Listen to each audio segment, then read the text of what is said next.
And I said, I guess not, because they banned it maybe they banned it in Mexico, but they've also banned AK-47s, they've banned South Korean-made hand grenades, they banned all these other things, and they're all illegal. I couldn't bring them as a prop today, because they're illegal in the United States. And they want to use the excuse of our border crisis as an excuse to take away your Second Amendment rights. I don't think that's right. I was born and raised here in Southern Arizona. I understand what you're going through. That's why I'm coming down here to meet with you and to find out what your concerns are. I also know what it means to fight for this country and fight for what I believe in. People say all the time that they think that this election is about health care. It's not about health care. This election is not even about spending. It's not even about immigration. This election is about the Constitution of the United States. Bottom line. Let me ask you this question. At the Virginia ratification of our Constitution, they said, we do not trust our liberty to a particular branch of government. We need one branch to be a check on the other. Has Gabrielle Giffords been an effective check and a balance on Barack Obama and the executive branch? Or has she been a rubber stamp? Rubber stamp. Has she shown her loyalty to her constituents? No. Or has she shown her loyalty to Nancy Pelosi? Pelosi puppet. Do you want a leader like Gabrielle Giffords, or do you want a leader with guts? I've got the guts to be your next congressman. I believe that all of you are thinking right now, you know what, I agree with what you're saying.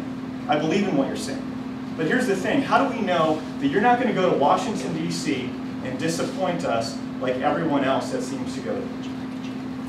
Here's the thing, I believe in what I'm saying, and I've also walked the walk.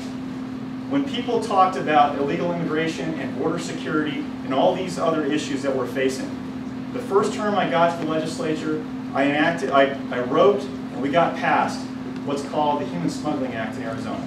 That says that if you smuggle someone into this country illegally, we're going to hit you with a Class 4 felony. That's the law of the land right now. Unfortunately, we have county prosecutors across the state that refuse to actually prosecute the law. When I saw that our federal government was failing to prosecute crimes and failing to enforce the laws of our land, I didn't just talk about it, I voted and helped get passed Senate Bill 1070 before I left the legislature.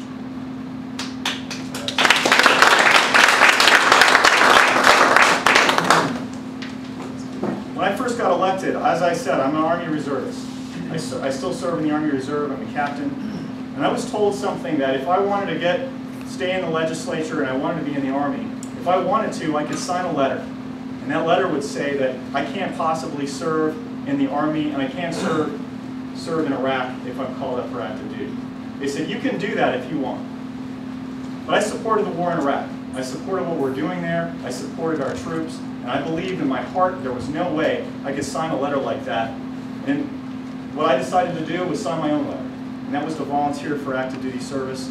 I left the next plane to Baghdad, and I served a tour of duty in Iraq, all over the theater of operations.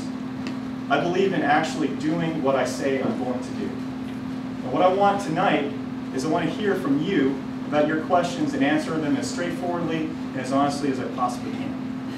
I want to thank you for giving me the opportunity to talk to you tonight, because I know that you don't always hear from people that are running for office, and I thank you for the opportunity you've given.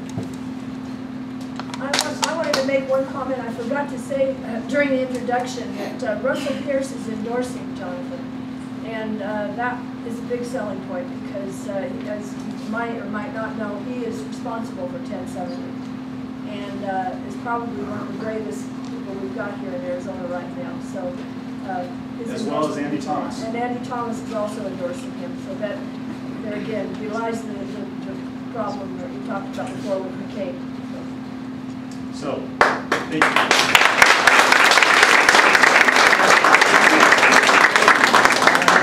So now you got questions. Yes, sir.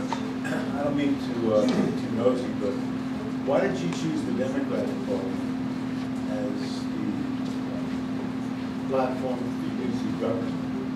What do you mean by that? The question was, why would I choose the Democratic Party as a platform? You know, originally, some of us are fiscal conservatives, hardcore constitutionalists. Right. We believe in the Bill of Rights. we don't see anything, at least I don't see anything, in the Democratic Committee that gives me any sense of confidence that there's any real appreciation of those basics. I agree with you. I see a Marxist Congress that's completely lost their mind. They're like foreign aliens. And so you're a Democrat. No. So I'm not looking to. No, I'm not. Oh, you're a Republican. I'm a Republican. I'm making the joke because I got the Democratic Party. So much. I got the I got Democratic. it. I hope you got all that. Because in case they wonder what you really feel down here in Portland, you just gave them the unvarnished truth. There's no vodka in the punch, by the way. My point for bringing that up. I couldn't understand because you were talking the way I would hope to hear a candidate talk. And I thought that you were a Democrat. You know, it was very confusing. You were about to switch parties. I was signed up. This is the problem when you start using sarcasm. I get into trouble. And it wasn't a very good joke. I So I apologize for this way. But thanks for your opinion. I'm glad we got that out on the table. Anybody else? But the reason why I brought it up is because I wanted to bring up the fact they don't follow any other candidate around. They follow me wherever I go. They go to every single meeting I go to. And I said, that's great. We would love to follow Gabrielle Giffords around. But she doesn't have any public appearances for us to go to. She's not in the state very often either. No, she's in Houston. So anyway. Other questions? What do you have a course of action for this unconstitutional law called Obamacare? Absolutely. And I want to get into a lot of detail about that tonight. Did everyone hear the question? No. Do I have a solution for Obamacare and how are we going to deal with it? This is a great question. Here's the thing. I talked to a congressman not too long ago about, I asked him that question. I said, look, if we actually win back Congress, what are we going to do? Are we going to make the same mistakes that they've made for year after year after year under our own president, where they did the same things that the Democrats are doing now by expanding the size of government? The bottom line is if we win this race, it's because the people have a mandate to remove that terrible bill and remove some of the other terrible bills. So the question is, how do we do that?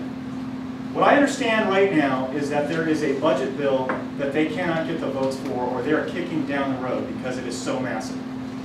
And they're trying to do continuing resolution after continuing resolution so they don't actually have to vote on it before this election. What that means is that this vote is going to take place with the next Congress, unless they do it with the lame duck Congress between the two, in which case I think that the American people would not accept that at all. But So, what do we do? What would we I'm do? going to answer that question. Here's what you do. When that vote comes up, if we win the House back, and I guarantee you, if this seat, if Gabrielle Giffords loses this seat, we will win the House back. I guarantee you that. If that's the case, and we have a Republican Congress that ran on the issue of fiscal responsibility and on the Constitution, we don't have to vote for that budget. If we don't vote for that budget, all of those items that we see funded throughout that budget never get enacted. They can never go forward. But the only question is do we have congressmen and women who have the guts to say no to this president? That's the question. That's really the decision you're making tonight and as you go into the voting booth. But couldn't it be funded the subsequent year? Not if we continue our majority, and you've got 2 years. The only issue is are we going to stick together in what we believe in, or are we going to crumble and go on the other side like someone like Arlen Specter did? That's the issue. But we won't hold the House forever. So at some point, they would be able to fund... Well, in 2 years, President Obama has another re-election as well. So we'll keep the House for 2 years. That means that for 2 years, it doesn't get funded. Unless we have a veto-proof majority and we can completely overturn it. And I hope that we do. But I'm not going to give you pie-in-the-sky answers. I want to give you real answers. And you want to know what we're going to do to make sure that this thing doesn't go into effect? Is we're going to say, look, we're going to draw a line in the sand. And that line in the sand is we do not want this country to go in that direction, where we take over an entire industry, an entire part of our lives. We cannot allow that to happen. And that's the way to stop it. It's a very simple thing, but it requires a lot of courage. We've seen Republican